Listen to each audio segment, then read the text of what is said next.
JG Ballard is one of Britain's best novelists. He spent the first 15 years of his life in Shanghai and based his best-selling novel Empire of the Sun on this time. The film industry has always looked askance at JG Ballard.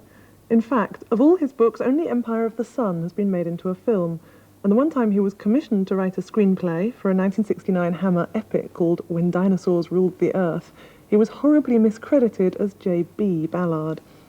Ballard's unusual childhood means that he sees Britain through the eyes of an outsider, and books like Crash and Concrete Island create a unique apocalyptic world.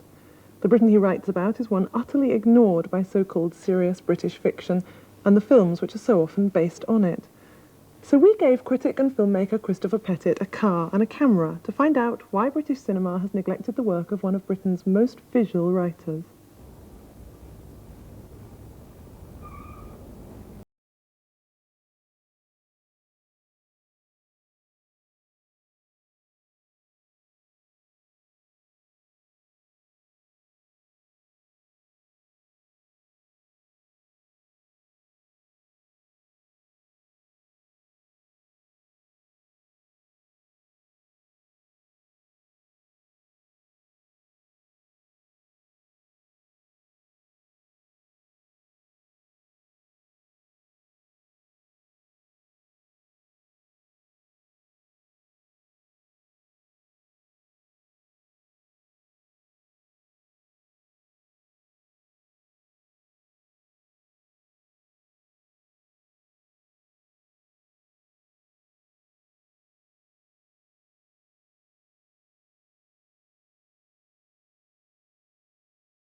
A blowout collapsed at the front near side tile. The exploding air, reflected from the concrete parapet, seemed to detonate inside Robert Maitland's skull.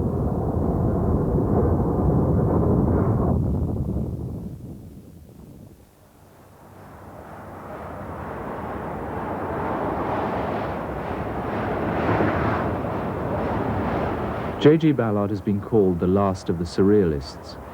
Like them, he creates new myths instead of repackaging old ones.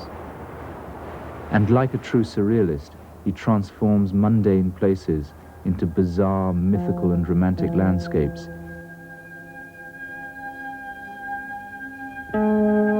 JG Ballard's great trilogy of novels, Crash, Concrete Island and High Rise, both described and invented an urban landscape that has come to pass. More than most English writers, he celebrates the possibilities of popular culture.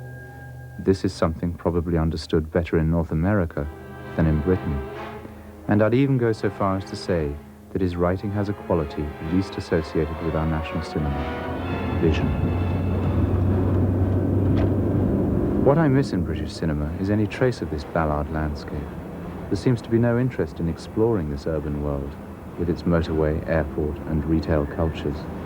But then British cinema has lost its way. We all know that. The question is, where does it go from here? We need to rediscover our own landscape, and Ballard's writing suggests ways of doing this.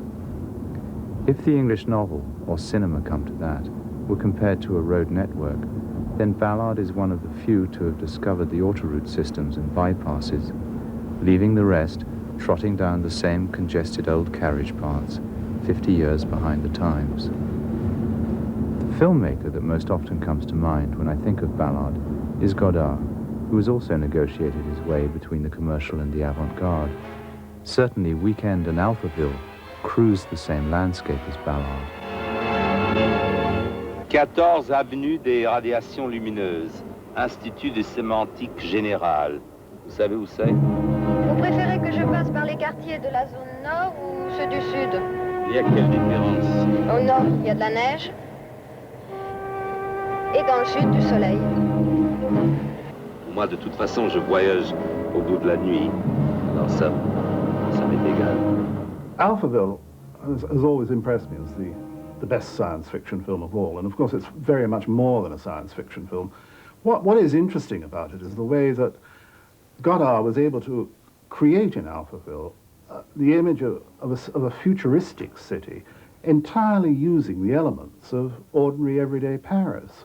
This was the extraordinary thing. Most science fiction film directors tend to spend millions, if they can get the money together, to build elaborate futuristic sets, which are somehow never very convincing. Alphaville, simply because it's set in present-day Paris, and seen through, of course, a very selective eye, looks like the alienated city of the future that the film is trying to project.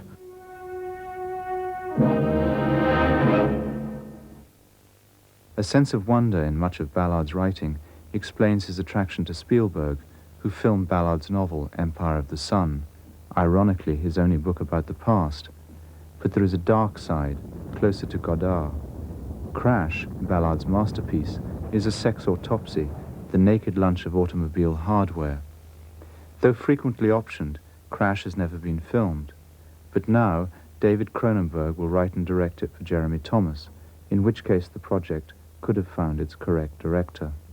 A critic gave me Crash, was interviewing me, I forget what film it was for, and her name was Toby Goldstein, I'm sure it still is, and I met her only the once that she was doing the interview, I think it was in New York, and she said, there's a book that you should make into a film. Now I hear this a lot, and she said it was Crash. I knew of Ballard, but I hadn't read anything of his. And she sent it to me, and I didn't read it for a while, and then I did read it, and I thought, I don't want to make a film out of this book. And in fact, I found it, I read about a third of it. I thought it was the most intensely perverse, sick book I'd ever read. I had to actually put it away. I've never had that reaction before. I had to put it away. I didn't come back to it for months. And then I did come back and finish it. And then about 3 years later, I was talking to Jeremy Thomas about Naked Lunch and so on, and we were liking each other and thinking, what else would we do? And at a certain point, I realized that I did want to make a movie out of that book.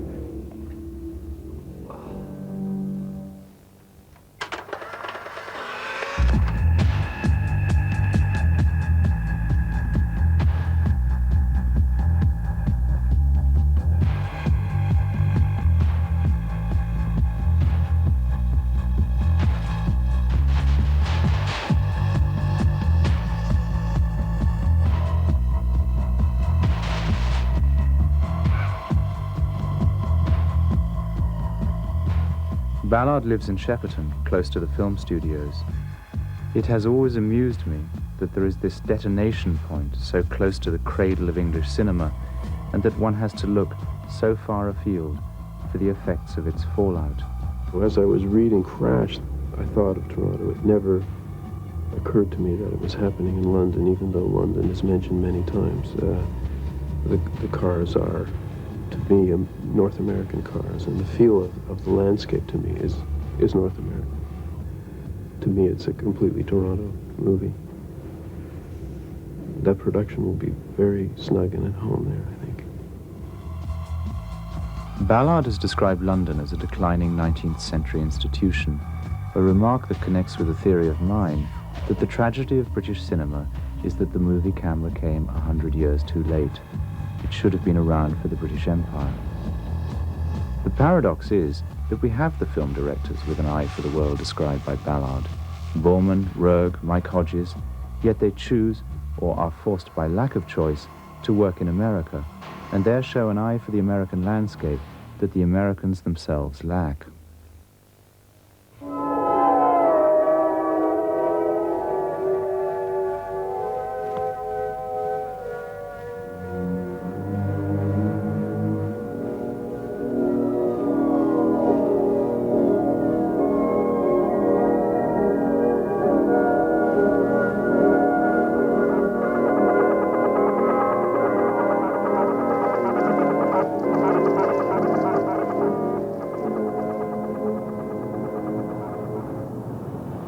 Looking at London, one realizes how selective Ballard's vision is.